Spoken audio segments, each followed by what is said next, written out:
Phone അവളുടെ കൈവിരലുകളിൽ നിന്ന് ഏതാണ്ട് വഴുതി വീഴാറായിരുന്നു. ആ ചെറിയ സ്ക്രീനിൽ തെളിഞ്ഞു കിടന്ന ചിത്രം അതൊരു സാധാരണ ഫോട്ടോ ആയിരുന്നില്ല. പാറുവിന്റെ ലോകത്തെ ഒന്നടങ്കം തകർക്കാൻ പോകുന്നതായിരുന്നു. അത് കണ്ട നിമിഷം അവളുടെ ശ്വാസഗതി നിലച്ചുപോയി. കണ്ണ് ചിമ്മാതെ വിശ്വസിക്കാനാവാതെ അവൾ ആ സ്ക്രീനിലേക്ക് തന്നെ നോക്കി നിന്നു. ഇല്ല, അവൾ അറിയാതെ മന്ത്രിച്ചു. ആ വാക്കുകൾക്ക് ജീവനില്ലായിരുന്നു. ചുണ്ടുകൾ വിറയ്ക്കുന്നുണ്ടായിരുന്നു. ഇല്ല, ഇത് സത്യമല്ല.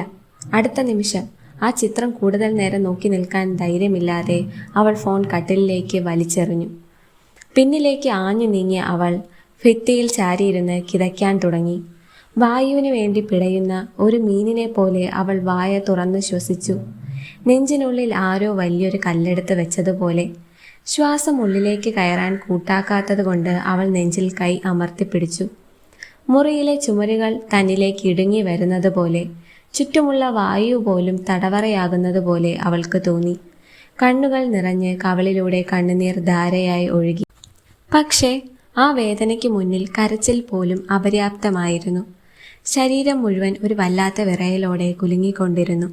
കുറച്ചുനേരം മുൻപ് വരെ സിദ്ധാർത്ഥ് സാർ ബയോളജി പഠിപ്പിച്ചപ്പോൾ തനിക്ക് കാര്യങ്ങൾ മനസ്സിലാകുന്നുണ്ടല്ലോ എന്ന ആ ചെറിയ സന്തോഷം അവളുടെ ഉള്ളിൽ ഉണ്ടായിരുന്നു. ആ വെളിച്ചം ഇപ്പോൾ എവിടെയോ അണഞ്ഞു പോയിരിക്കുന്നു. ജീവിതം പലപ്പോഴും അങ്ങനെയാണ്. ഒരല്പം ആശ്വാസത്തിന്റെ തണൽ തേടി ഓടുമ്പോൾ തന്നെ പഴയ ഇരുട്ട് അതിലും വേഗത്തിൽ നമ്മെ പിടികൂടും. പാറു പതിയെ തറയിലേക്ക് വഴുതിയിറങ്ങി.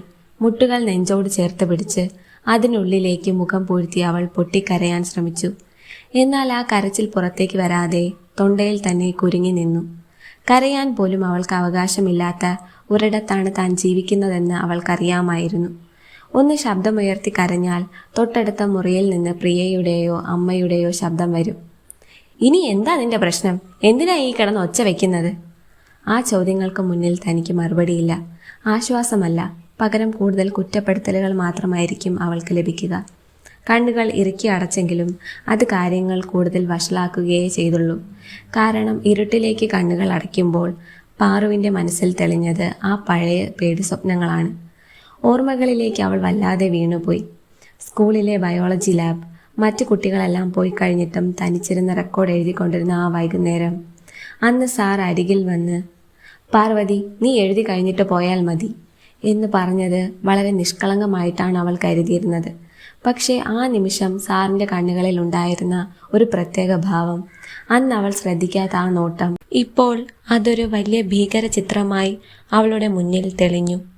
പിന്നീട് കാലിയായ ക്ലാസ് മുറി, നോട്ട്ബുക്ക് കൊടുക്കാൻ ചെന്നപ്പോൾ സാർ അനാവശ്യമായി സംസാരിച്ചു കൊണ്ടിരുന്ന ആ നിമിഷങ്ങൾ. അന്ന് ആ അസ്വസ്ഥത എന്തുകൊണ്ടാണെന്ന് മനസ്സിലായില്ലായിരുന്നു. പിന്നെ സ്കൂൾ വരാന്തയിൽ കളിക്കുന്ന കുട്ടികൾക്കിടയിൽ താൻ നിൽക്കുമ്പോൾ അജ്ഞാതമായ ഒരിടത്ത് നിന്ന് തൻ്റെ മേൽ പതിഞ്ഞിരുന്ന ആ നിഴൽ നോട്ടം. അന്ന് അതൊന്നും ശ്രദ്ധിക്കാൻ അവൾക്ക് കഴിഞ്ഞിരുന്നില്ല. പക്ഷേ ഇന്ന് ഓരോ കഷ്ണങ്ങളും ഒത്തുചേരുമ്പോൾ അത് പേടിപ്പെടുത്തുന്ന ഒരു സത്യത്തിൻ്റെ മുഖമാണ് വെളിപ്പെടുത്തുന്നത്. പാറു പെട്ടെന്ന് കണ്ണുകൾ തുറന്നു. ഇല്ല, അതായിരിക്കില്ല. അവൾ തലകുലുക്കി. അതോർക്കാൻ പോലും അവൾക്ക് ഭയമായിരുന്നു. സത്യം തിരിച്ചറിയാൻ അതിലേറെ പേടിയും. അപ്പോഴേക്കും അവളുടെ ഫോൺ വീണ്ടും വിറച്ചു. ഒരു മെസ്സേജ്. ആ നമ്പർ കണ്ടതും അവളുടെ ഹൃദയം ഒന്ന് നിലച്ചു. നോക്കണോ? വേണ്ടേ? അവളുടെ കൈകൾ നിശ്ചലമായിരുന്നു. എന്നിട്ടും ഉള്ളിലെ അടങ്ങാത്ത ആകാംക്ഷയും ഭയവും അവളെ ഫോണിലേക്ക് അടുപ്പിച്ചു. 1, 2, 3 മിനിറ്റ് കഴിഞ്ഞിട്ടും അവൾ ആ മെസ്സേജിലേക്ക് നോക്കി നിന്നു. അവസാനം വിറയ്ക്കുന്ന വിരലുകൾ കൊണ്ട് അവൾ അത് തുറന്നു. സ്ക്രീനിൽ തെളിഞ്ഞ ആ വരി വായിച്ചതോടെ അവളുടെ ശരീരത്തിലൂടെ ഒരു മരണത്തണുപ്പ് പാഞ്ഞുപോയി. ഇനി എത്ര ദിവസം നീ ഓടി ഒളിക്കും പാർവതി? ഓടി ഒളിക്കും? അപ്പോൾ താൻ ഈ പേടിക്കുന്ന കാര്യങ്ങൾ ഇന്നോ ഇന്നലെയോ തുടങ്ങിയതല്ലേ?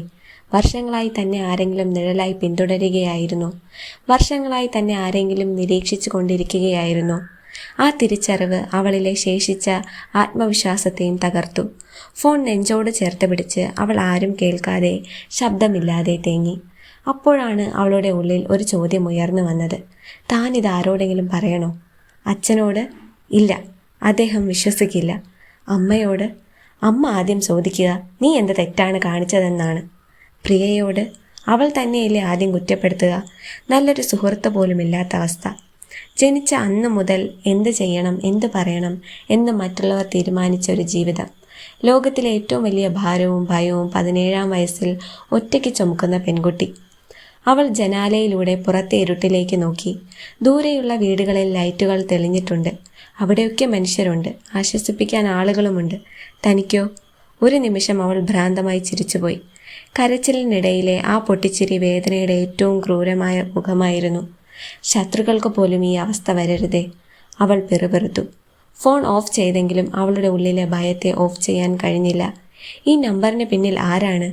എന്തിനാണ് വർഷങ്ങളായി തന്നെ പിന്തുടരുന്നത്? ചോദ്യങ്ങൾക്കുള്ള ഉത്തരങ്ങൾ തേടുമ്പോൾ അവളുടെ ഭയം ഇരട്ടിച്ചു. പെട്ടെന്ന് ആ അസ്വസ്ഥതയ്ക്കിടയിൽ വീണ്ടും ഫോൺ സ്ക്രീൻ തെളിഞ്ഞു. വീണ്ടും അതേ നമ്പർ. ഇത്തവണ അതൊരു മെസ്സേജ് അല്ല, മറിച്ചൊരു ചെറിയ വീഡിയോ ഫയലായിരുന്നു. അത് ഡൗൺലോഡായി വന്ന ആ നിമിഷം പാറുവിൻ്റെ ഹൃദയം ശരിക്കും നിലച്ചുപോയി. ആ വീഡിയോ എന്താണെന്ന് കാണാനുള്ള കരുത്ത് അവൾക്കുണ്ടായിരുന്നില്ല. രാത്രി ഏറെ വൈകിയിരുന്നു. പുറത്ത് മരങ്ങളുടെ ഇലകളിൽ മഴത്തുള്ളികൾ വീഴുന്ന ഒച്ച മാത്രം. വീടിൻ്റെ ഓരോ കോണും നിശബ്ദതയിൽ ആണ്ടുപോയിരിക്കുന്നു. സിദ്ധാർത്ഥ് തൻ്റെ മുറിയിലെ ലൈറ്റ് ഓഫ് ചെയ്ത് കട്ടിലിൽ മലർന്നു കിടന്നെങ്കിലും അവൻ്റെ മനസ്സ് അപ്പോഴും ഉറക്കത്തിലേക്ക് തെന്നി വീഴാൻ തയ്യാറായിരുന്നില്ല. വൈകുന്നേരം കണ്ട പാർവതിയുടെ മുഖം ഒരു ദൃശ്യചിത്രം പോലെ അവൻ്റെ കൺമുന്നിൽ തെളിഞ്ഞു നിന്നു. ആ കണ്ണുകളിലെ അഗാധമായ ഭയം അവന് മറക്കാനാവുന്നുണ്ടായിരുന്നില്ല. അലസമായി കിടന്നവൻ സീലിംഗിലേക്ക് നോക്കി. എന്തൊക്കെയോ ചിന്തകൾ അവനെ അസ്വസ്ഥനാക്കുന്നുണ്ടായിരുന്നു. ഒടുവിൽ തളർന്ന മനസ്സിനെ ഉറക്കത്തിന് വിട്ടുകൊടുക്കാൻ അവൻ കണ്ണുകൾ ഇറുക്കി അടച്ചു. അല്പസമയത്തിനുള്ളിൽ ബോധത്തിൻ്റെ അതിരുകൾ മങ്ങിത്തുടങ്ങി. അവൻ മറ്റൊരു ലോകത്തിലേക്ക് പറിച്ചു നടപ്പെട്ടു. അതൊരു കോളേജ് ക്യാമ്പസ് ആയിരുന്നു. ഒരു മഴക്കാലം. ക്യാൻറ്റീൻ്റെ മുന്നിലെ കോൺക്രീറ്റ് തറയിൽ മഴത്തുള്ളികൾ വീണ് തെറിക്കുന്നു. അന്തരീക്ഷത്തിൽ മണ്ണിൻ്റെയും മഴയുടെയും നനവുള്ള മണം നിറഞ്ഞു നിൽക്കുന്നു. കയ്യിൽ ചായ ഗ്ലാസുമായി നിൽക്കുന്ന സിദ്ധാർത്ഥ്. അവൻ്റെ തൊട്ടരികിൽ ആര്യ ചിരിച്ചുകൊണ്ട് എന്തോ സംസാരിക്കുന്നു. ദൈവമേ, ഈ മനുഷ്യനെ ഞാൻ എന്ത് ചെയ്യും? ആര്യ തലയിൽ കൈവച്ച് കള്ളച്ചിരിയോടെ പറഞ്ഞു. സിദ്ധാർത്ഥ് സംശയത്തോടെ നെറ്റി ചൊളിച്ചു.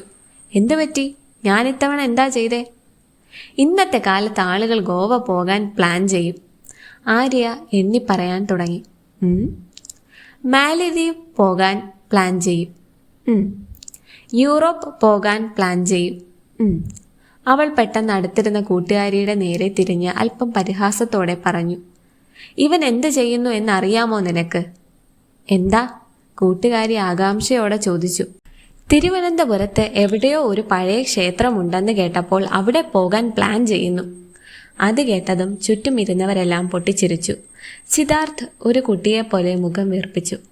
അതിനിപ്പോൾ എന്താ കുഴപ്പം? എനിക്ക് പഴയ സ്ഥലങ്ങളും കഥകളും ഭയങ്കര ഇഷ്ടമാണ്. ആര്യ ഗൗരവം നടിച്ചുകൊണ്ട് പറഞ്ഞു. കുഴപ്പമില്ല, പക്ഷെ നിനക്ക് 70 വയസ്സായിട്ടില്ല സിദ്ധു. നീ കഴിഞ്ഞ ജന്മത്തിൽ തീർത്ഥാടനം ചെയ്ത് തീരാത്ത ഏതോ മുത്തശ്ശനായിരുന്നു കാണും. അവൾ അത് പറഞ്ഞ് ചിരിച്ചുകൊണ്ട് ഓടിയപ്പോൾ സിദ്ധാർത്ഥ് അവളെ പിടിക്കാൻ പിന്നാലെ ഓടി. കോളേജ് വരാന്തയിലൂടെ അവരുടെ ഓട്ടം. ആര്യയുടെ ഇടയ്ക്കിടെയുള്ള തിരിഞ്ഞു നോക്കിയുള്ള കളിയാക്കലുകൾ, അവളുടെ ഹൃദയം നിറഞ്ഞ പൊട്ടിച്ചിരി, എല്ലാം ഇന്നലെ നടന്നതുപോലെ വ്യക്തമായിരുന്നു. പെട്ടെന്ന് ദൃശ്യം മാറി. കോളേജിൻ്റെ ടെറസ്. സന്ധ്യാസൂര്യൻ്റെ ചുവന്ന വെളിച്ചം. കാറ്റിൽ അലക്ഷ്യമായി പറക്കുന്ന ആര്യയുടെ മുടിയിഴകൾ. അവൾ ദൂരേക്ക് നോക്കി നിന്നു. സിദ്ധു, എനിക്കൊരു ദിവസം ജർമ്മനിയിൽ പോകണം. വീണ്ടും തുടങ്ങിയോ നിന്റെ ജർമ്മനി സ്വപ്നം? അവൻ ചിരിച്ചു. ഞാൻ സീരിയസ് ആണ് സിദ്ധു, അവൾ ഗൗരവത്തോടെ പറഞ്ഞു. നിനക്കെപ്പോഴും ഇതൊക്കെ തന്നെയാണല്ലോ പണി. ആര്യ തിരിഞ്ഞ് അവനെ നോക്കി. അവളുടെ മുഖത്തെ ആ പഴയ ചിരി പതിയെ മാഞ്ഞു പോയിരുന്നു. നീ എപ്പോഴും ഇങ്ങനെയാണ് സിദ്ധു. എങ്ങനെ? സിദ്ധാർത്ഥ് അവളെ നെറ്റിച്ചൊളിച്ചു നോക്കി. നിന്റെ ഉള്ളിലുള്ളത്, നിന്റെ സ്വന്തം ആഗ്രഹങ്ങളെ ഒന്നും നീ ഒരിക്കലും പുറത്തു പറയില്ല. ആ വാക്കുകൾ അവൻ കേട്ടു നിന്നു. അവൾ പറഞ്ഞത് സത്യമായിരുന്നു. അവൻ നിശബ്ദനായി. പെട്ടെന്ന് കാറ്റ് ശക്തമായി വീശാൻ തുടങ്ങി. ആകാശം പെട്ടെന്ന് കറുത്തു. ആര്യയുടെ മുഖം പതിയെ മങ്ങുന്നു. അവളുടെ ശബ്ദം ദൂരേക്ക് അകലുന്നത് പോലെ. സിദ്ധു, സിദ്ധു, സിദ്ധു. ആ സ്വരം പതിയെ മാറി. അത് ആര്യയുടെ ശബ്ദമായിരുന്നില്ല. അതാരോ ദയനീയമായി നിലവിളിക്കുന്ന ശബ്ദമായിരുന്നു. വല്ലാത്ത പേടിയിൽ നിന്ന് ഉയരുന്ന ഒരു തേങ്ങൽ. സിദ്ധാർത്ഥ് ചുറ്റും നോക്കി. ഒരിടത്തും ആര്യയില്ല. വെറും ഇരുട്ട് മാത്രം. പെട്ടെന്ന് അകലെ ഒരു ചെറിയ വെളിച്ചം തെളിഞ്ഞു. ഒരു മുറി. ആ മുറിയുടെ മൂലയിൽ ഭിത്തിയോട് ചേർന്ന് പേടിച്ച് വിറയ്ക്കുന്ന ഒരു പെൺകുട്ടി. കണ്ണുനീർ ഒലിച്ച് മുഖമാകെ നനഞ്ഞിരിക്കുന്നു. അവൻ പേടിയോടെ പതുക്കെ അടുത്തേക്ക് നടന്നു. ആരാ അത്? അടുത്ത നിമിഷം അവൻ്റെ ഹൃദയം സ്തംഭിച്ചുപോയി. അത് പാർവതിയായിരുന്നു. പാർവതി? അവൾ വായ തുറന്ന് എന്തോ പറയാൻ ശ്രമിക്കുകയായിരുന്നു. പക്ഷെ ഭയം കാരണം ശബ്ദം പുറത്തേക്ക് വരുന്നുണ്ടായിരുന്നില്ല. അവളുടെ മുന്നിൽ ഒരു മനുഷ്യന്റെ നിഴൽ രൂപം. മുഖം വ്യക്തമല്ല, പക്ഷെ അത് ഭയാനകമായിരുന്നു. ആ നിഴൽ രൂപം പതിയെ പാറുവിൻ്റെ അടുത്തേക്ക് നടക്കുന്നു. പാറു കരഞ്ഞുകൊണ്ട് കൈകൾ നീട്ടി അവനെ നോക്കി സഹായത്തിനായി യാചിച്ചു. സിദ്ധാർത്ഥ സാർ! ആ വിളി ഒരു കത്തി പോലെ അവൻ്റെ നെഞ്ചിൽ തറച്ചു. അവൻ ഓടാൻ ശ്രമിച്ചു, പക്ഷേ കാലുകൾ തറയിൽ ഉറച്ചു പോയതുപോലെ. പാറു! അവൻ തൊണ്ട പൊട്ടുമാറ അലറി.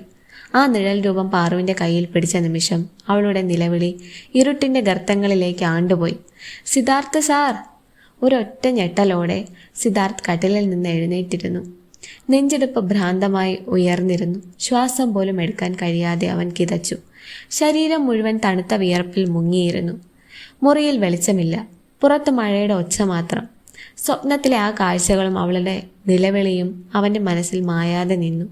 പാറുവിൻ്റെ ആ പേടിച്ച മുഖം, സഹായത്തിനായി നീട്ടി അവളുടെ വിറയ്ക്കുന്ന കൈകൾ. എന്തുകൊണ്ടോ ആദ്യമായി അവനൊരു തീർച്ചയുണ്ടായി. ആ പെൺകുട്ടി വെറുതെ ഭയക്കുകയല്ല, അവൾ വലിയൊരു കെണിയിൽ അകപ്പെട്ടിരിക്കുകയാണ്. അവന് വീണ്ടും ഉറങ്ങാൻ കഴിഞ്ഞില്ല. പുറത്ത് മഴ ശക്തി പ്രാപിക്കുന്നുണ്ടായിരുന്നു. പക്ഷെ അതിനേക്കാൾ വേഗത്തിൽ അവൻ്റെ നെഞ്ചിൽ ഒരു അസ്വസ്ഥത പെയ്യാൻ തുടങ്ങിയിരുന്നു.